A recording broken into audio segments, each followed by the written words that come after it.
C'était un insigne honneur pour moi-même ainsi que pour toute la délégation qui m'accompagne. Évidemment, grâce à l'entremise également de mon frère, le Premier ministre Maïga, c'était une opportunité pour nous de lui transmettre les fraternelles salutations du président du Faso, le camarade capitaine Ibrahim Traoré. Et c'était également l'occasion pour nous de lui traduire tous nos remerciements pour nous avoir associés à cet anniversaire de la brigade citoyenne que nous avons vécu comme un grand moment d'exaltation du sursaut de la jeunesse. Ça a été l'opportunité pour nous de rendre compte au chef de l'État de notre séjour ici à Bamako chez nous, un séjour qui se passe très bien. Nous avons eu l'opportunité, au-delà de cet anniversaire de la brigade citoyenne, de pouvoir nous retrouver pour échanger sur des sujets d'intérêt du moment, faire un tour d'horizon des grands défis, mais également nous remotiver évidemment pour continuer donc le combat. Nous avons bénéficié auprès de son Excellence Monsieur le Président de la République, évidemment de ses sages conseils, de ses précieuses orientations,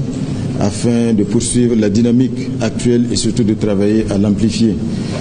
Son Excellence Monsieur le Président de la Transition nous a engagés à garder toujours à l'esprit le bien-être des populations, avec bien sûr en bonne place cette jeunesse qui est le fer de lance du combat qui est mené aujourd'hui au sein de l'espace confédéré, afin de nous affranchir d'un certain nombre de dominations, d'assumer le destin du Sahel dans son ensemble et surtout d'ouvrir des perspectives heureuses pour les populations basées sur évidemment l'exploitation des richesses du Sahel pour les peuples du Sahel et mettre fin donc à cette exploitation et à ces injustices que les peuples du Sahel ont vécues jusqu'aujourd'hui. Donc c'est pour dire que nous ressortons de cette audience plein de motivation, parce que son Excellence Monsieur le Président de la Transition nous a rappelé que le combat continue. Nous devons donc rester pleinement optimistes, mais également extrêmement vigilants face aux grands défis du moment, face également aux grands bouleversements géopolitiques, géostratégiques du monde